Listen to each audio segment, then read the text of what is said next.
चलो भाई, next lecture है हमारा 5वां आज, और आज ये लेसन ख़त्म हो जाएगा। ठीक है, लेक्चर 5 लेसन हमारा कौन सा है? फर्स्ट, जिसका नाम क्या था?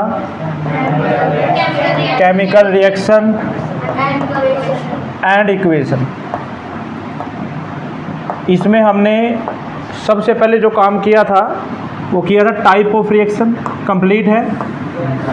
फर्स्ट टॉपिक क्या था? Type of reaction. सेकंड क्या था? Balancing of chemical equation.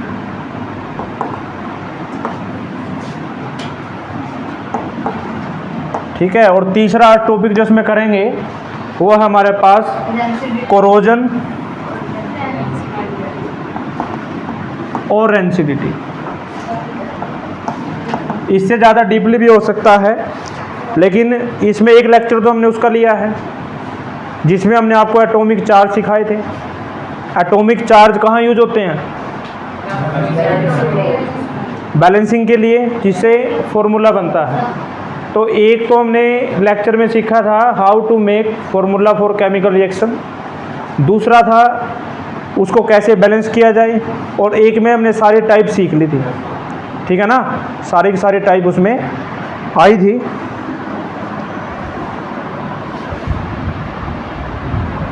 तो आज ये थर्ड टाइप करेंगे, कोरोजन और रेंसिडिटी। छोटे छोटे से टॉपिक हैं, हरियाणा बोर्ड में ज़्यादातर पूछे भी जाते हैं। मिटा दें इसको। तो ये 3 पार्ट्स में हमने इस लेसन को कवर कर लिया। तीसरा पार्ट ही है वैसे इसका, लेक्चर नंबर 5। टॉपिक का नाम है कोरोजन। कोरोजन होता है संक्षारित होना। संक्षारित होना यानी कि भुरना, किसी का कम होना, किसी का थोड़ा सा सड़ जाना, गल जाना, इसमें भी आ सकता है। या सिंपली भाषा में कहे तो जंग लगना। अब जंग किसको लगती है? लोहे को। हमें पता है जो आयरन है, आयरन का जो फॉर्मूला है वो क्या है?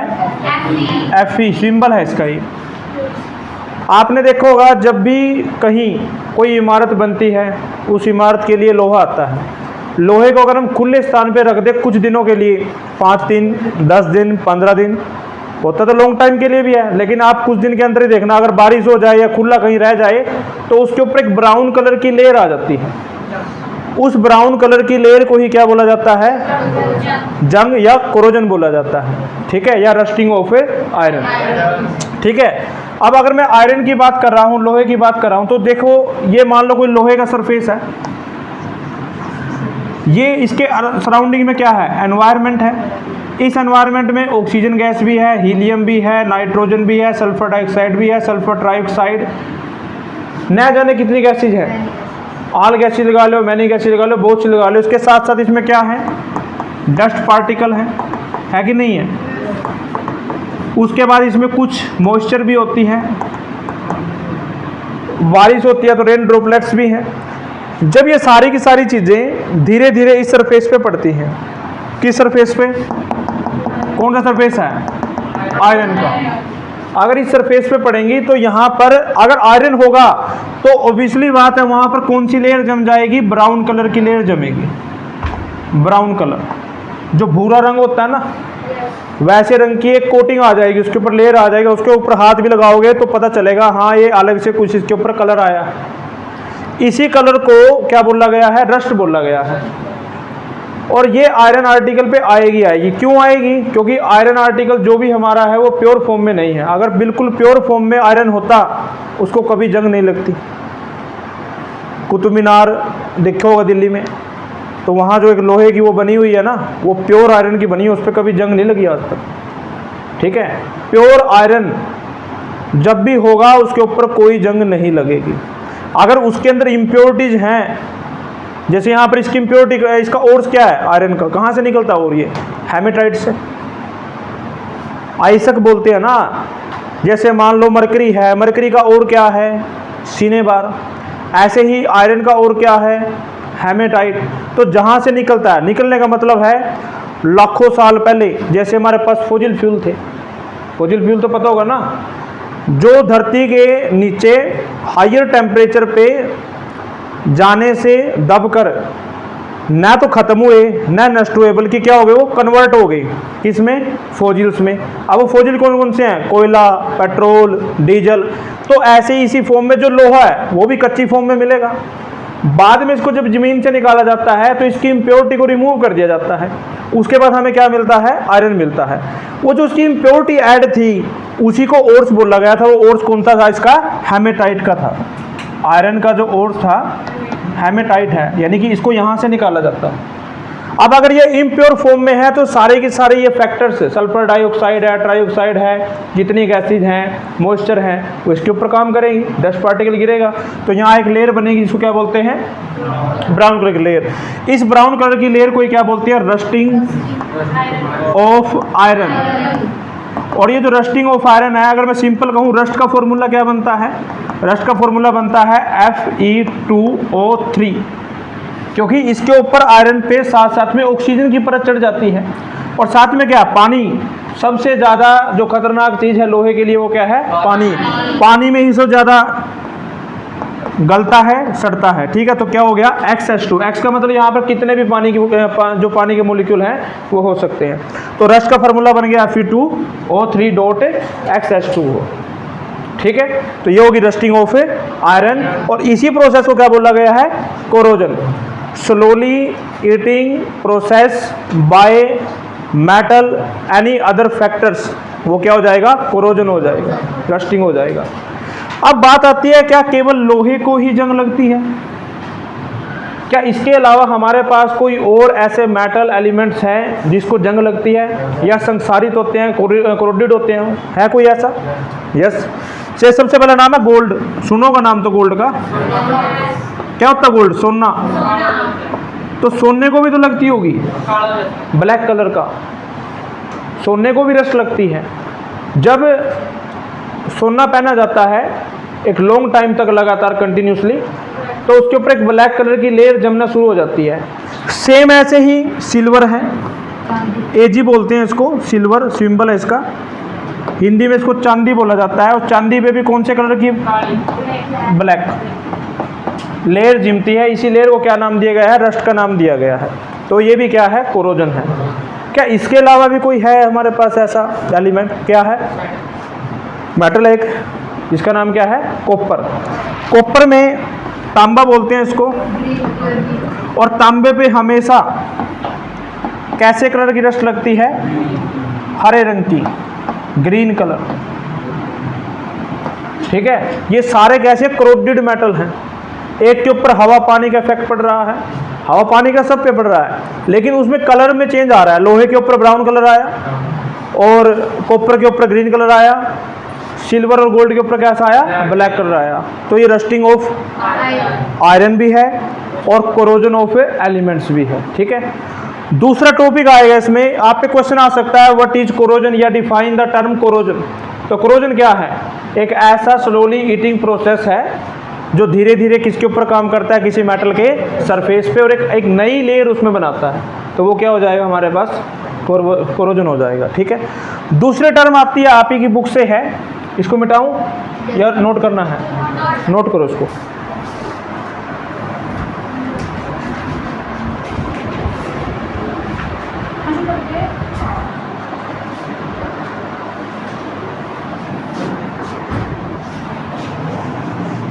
नेक्स्ट देखो, इसी की सेकंड टर्म है लेसन की,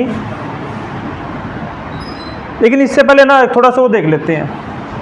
जो मान लो रस्टिंग ऑफ आयरन है, उसको जंग लगने से कैसे बचाया जा सकता है, प्रिवेंशन कैसे हो सकती है इसकी, कितने मेथड से कर सकते हैं। मान लो कोई लोहा है, लोहे को जंग से बचाना है, तो उसको कैसे यूज किया जाए या कैसे उसको बचाया जाए, उसके लिए क्या क्या मेथड यूज किए जाएंगे। फर्स्ट है, सबसे पहला अप्लाई पेंट। पेंट को क्या कर दो, उसके ऊपर अप्लाई कर दो। जैसे आपके घरों में जो भी लोहे के दरवाजे होंगे, उस पर ब्लैक, ग्रीन, येलो जो भी कलर सुटेबल है उसके ऊपर हुए होंगे, तो उससे क्या होती है, लोहे की लाइफ बढ़ जाती है। जो आयरन है उसकी लाइफ बढ़ जाएगी। क्यों? क्योंकि जो बाहर का फैक्टर है, कौन सा था बाहर की फैक्टर? ऑक्सीजन था और पानी था, कार्बन डाइऑक्साइड अदर थी जो भी थी, उसके ऊपर इफेक्ट कम डाल पाएंगी। वो एक उसके ऊपर एक लेयर आ जाएगी ना बीच में, तो उससे बचा रहेगा वो। सेकंड है ऑयल से भी काम कर सकते हैं, ऑयल और ग्रीस लगाकर, अप्लाई ऑयल और ग्रीस, दूसरा काम ये हो सकता है। तीसरा काम क्या हो सकता है? Galvanisation method. आयरन के ऊपर जस्ते की परत चढ़ाकर, जिंक की परत चढ़ाकर, अगर एक मेटल के ऊपर किसी दूसरी परत को चढ़ा दिया जाए, फॉर एग्जांपल गैल्वेनाइजेशन है, तो इसमें किसकी परत चढ़ेगी? जिंक की। उससे भी क्या होगा, लोहे को जंग लगने से बचाया जा सकता है। चौथा मेथड क्या है? Electroplating method. कौन सा मेथड? इलेक्ट्रोप्लेटिंग। और इस इलेक्ट्रोप्लेटिंग में मोस्टली होती है क्रोमियम की इलेक्ट्रोप्लेटिंग। जब हम नया नया बाईसाइकिल या गाड़ी खरीदते हैं ना, जैसे मान लो मोटरसाइकिल खरीद रहे हैं, तो जो उसका हैंडल देखो आपने पूरा चमकता है वो, तो उसके ऊपर मेटल के ऊपर किसकी परत चढ़ी है? क्रोमियम की परत चढ़ी है, जिससे वो पूरा बिल्कुल ब्राइट और शाइनिंग कलर का होता है। लेकिन धीरे धीरे जैसे जैसे लाइफ बढ़ती जाती है उस चीज़ की, उसकी चमक कम हो जाती है और उसको शायद जंग भी लग जाता है। ठीक है, वो एक्सटर्नल फैक्टर है। तो अगर हम एक मेटल के ऊपर, ठीक है, किसी मेटल के ऊपर अदर डिजायर्ड मेटल की परत चढ़ा दें, जो भी हमारी इच्छा अनुसार है, डिजायर्ड मेटल जो भी होगा, तो उसको क्या बोला जाएगा? इलेक्ट्रोप्लेटिंग मेथड बोला जाएगा। 3 से 4 मेथड हैं, इनका यूज करके किसी भी मेटल को जंग लगने से बचाया जा सकता है। ठीक है, अगर कोई पूछता है 1 या 2 नंबर में तो आपने बता देना है। अब है रेंसिडिटी, मेन टॉपिक है रेंसिडिटी। रेंसिडिटी का मतलब है सड़ना, सडन या सड़ना। अब सड़ती क्या चीज़ है? खाने पीने के पदार्थ ज़्यादा सड़ते हैं, खराब होते हैं। उनका खराब होने का कारण क्या है?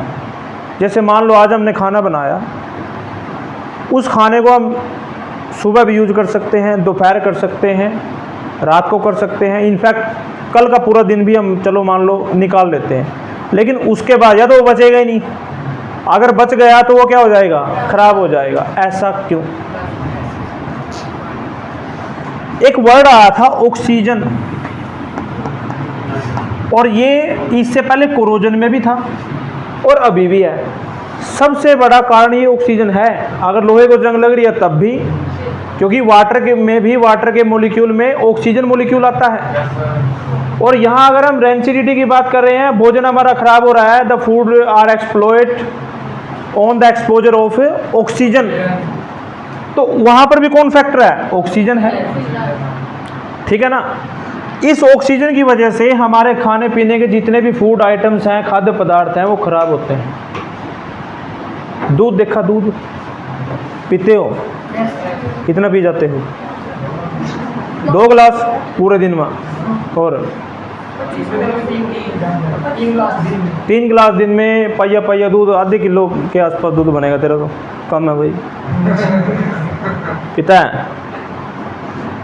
कोल्ड ड्रिंक पीता? कोल्ड ड्रिंक वो नहीं पीनी, दूध पीना है। आपने देखा होगा जो कोल्ड ड्रिंक्स हैं, और एक तरफ हमारे पास जो मिल्क आइटम है। अगर मिल्क आइटम किसी पैकिंग में है, किसी बोतल में आया है, तो उसकी वैलिडिटी 2 से 4 दिन की है, एक्सपायरी डेट जो आती है। जबकि कोल्ड ड्रिंक की एक्सपायरी डेट आती है कम से कम 5 महीने की, 1 साल की। ऐसा क्यों?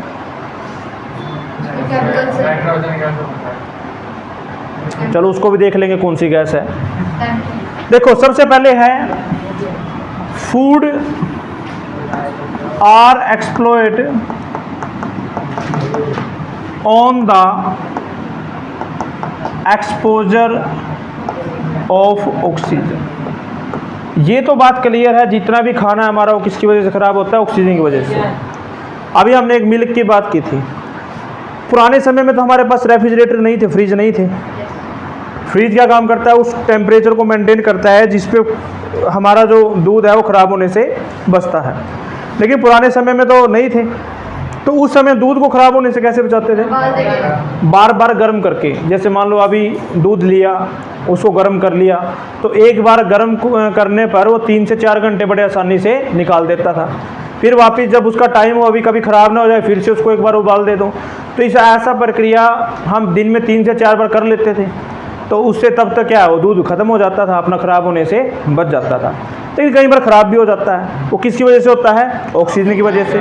उसमें जो जर्म्स हैं वो यूनिसेलुलर टाइप हैं। यूनिसेलुलर तो समझते होंगे, जो लैक्टोबैसिलस नाम के उसके अंदर जीवाणु आते हैं, तो वो मल्टीपल्स बढ़ते हैं। जैसे 1 से 2, 2 से 4, 4 से 8, 8 से 16, 16 से 32, फिर 64, 128, 256, 512, ऐसे चलेंगे। वो मल्टीपल्स टाइम बढ़ेंगे। ये नहीं है भाई 1 से 1 हो रहा है, नहीं, उससे ज़्यादा चलेंगे। ठीक है। तो यहाँ पे जैसे किसी भी प्रोडक्ट के ऊपर ऑक्सीजन पड़ी तो उस जर्म्स ने अपना काम करना शुरू कर दिया। जैसे उनकी संख्या बढ़ी, हमारा भोजन क्या हो गया? खराब हो गया। अब इसी चीज़ को उसने किसका नाम दे दिया? रेंसिडिटी का नाम दे दिया। लेकिन रेंसिडिटी से बचने के तो उपाय बहुत हैं। जैसे अगर मैं फूड की बात करूं, फूड एक तो आजकल हमने किस में लेना शुरू कर दिया है? पैकेजिंग में। कर दिया कि नहीं कर दिया? जितना लिक्विड है वो भी सब क्या है? पैकेजिंग में है। तो पैकिंग में डालने पे ऐसा क्या हो जाता है कि फूड हमारा खराब होने से बच जाए? मान लो मेरे पास चिप्स का पैकेट है, खाते होंगे चिप्स, तो चिप्स, लेज, कुरकुरे जो भी आपके हैं, उसको लिया, उसको फाड़ा, उसमें से एक चिप्स तो 2-4 निकलते हैं। कभी कभी तो तुम्हें भी लगता होगा, ओह ये तो कम अमाउंट में हमें जितने पैसे दिए थे उसके बराबर की वस्तु मिली नहीं। तो उसमें क्या हुआ? उसमें एक हवा सी भरी हुई थी। वो हवा कौन सी थी? वो गैस थी।